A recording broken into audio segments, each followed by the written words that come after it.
गौतम बुद्ध कहते हैं कि अहंकार से हमारे जीवन का विनाश होता है। नमस्कार दोस्तों, हमारे चैनल रोहित विश्वास पर आपका स्वागत है।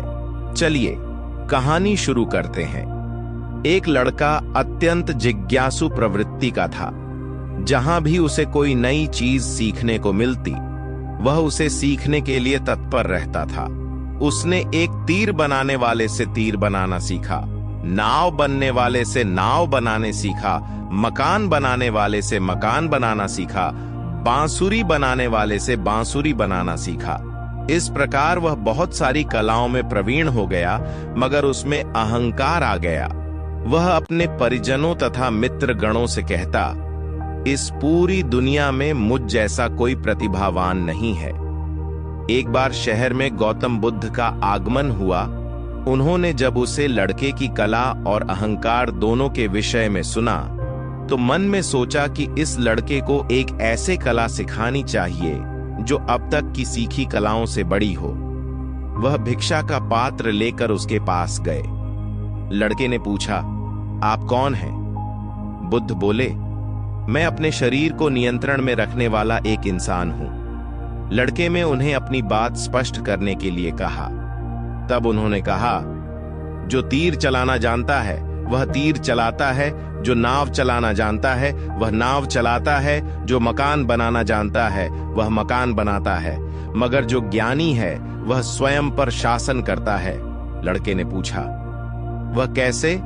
बुद्ध ने उत्तर दिया, ज्ञानी व्यक्ति स्वयं पर इस प्रकार शासन करता है कि अगर कोई उसकी प्रशंसा करता है तो वह अभिमान से फूल नहीं जाता, और यदि कोई उसकी निंदा करता है तो भी वह क्रोध न करके शांत बना रहता है, और ऐसा व्यक्ति ही सदैव आनंद से भरा रहता है।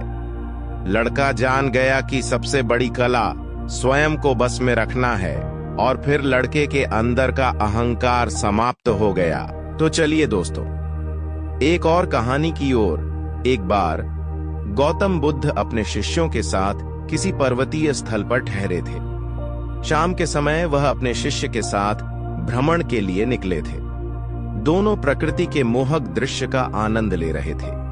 एक विशाल और मजबूत चट्टान को देखकर शिष्य के भीतर उत्सुकता जागी। उसने गौतम बुद्ध से पूछा, इन चट्टानों पर तो किसी का शासन नहीं होगा, क्योंकि ये अटल, अविचल और कठोर हैं। शिष्य की बात सुनकर गौतम बुद्ध बोले, नहीं, इन शक्तिशाली चट्टानों पर भी किसी का शासन है। लोहे के दृढ़ प्रहार से इन चट्टानों के भी टुकड़े टुकड़े हो जाते हैं। इस पर शिष्य और भी ज्यादा उत्सुक हो गया। अब वह जानना चाहता था कि सबसे शक्तिशाली क्या है। इसीलिए वह बोला, तब तो लोहा सर्वशक्तिशाली हुआ। बुद्ध मुस्कुराए और बोले, नहीं, अग्नि अपने ताप से लोहे का रूप परिवर्तित कर सकती है। धैर्यपूर्वक सुन रहा शिष्य बोला, इसका मतलब अग्नि सबसे शक्तिवान है, क्योंकि वह लोहे जैसे कठोर वस्तु का भी रूप बदलने की शक्ति रखती है। बुद्ध ने फिर उसे भाव से उत्तर दिया, नहीं, अग्नि सबसे शक्तिशाली नहीं है, क्योंकि जल अग्नि की उष्णता को शीतलता में परिवर्तित कर देता है तथा अग्नि को शांत कर देता है। शिष्य कुछ सोचने लगा।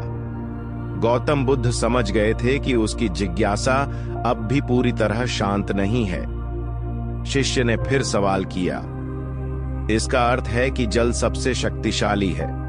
यदि ऐसा नहीं है तो आखिर जल पर किसका शासन है? गौतम बुद्ध ने उत्तर दिया, वायु का वेग जल की दिशा को बदल देता है। शिष्य कुछ कहता, इससे पहले कि गौतम बुद्ध ने कहा, अब तुम कहोगे पवन सबसे शक्तिशाली हुआ? नहीं, पवन सबसे शक्तिशाली नहीं है। सबसे शक्तिशाली मनुष्य है कि संकल्प शक्ति, क्योंकि इसी से पृथ्वी, जल, वायु, अग्नि इत्यादि को नियंत्रित किया जा सकता है। डेली मोटिवेशनल वीडियो देखने के लिए आप हमारा चैनल सब्सक्राइब कीजिए और लाइक कीजिए। नमो बुद्धाय।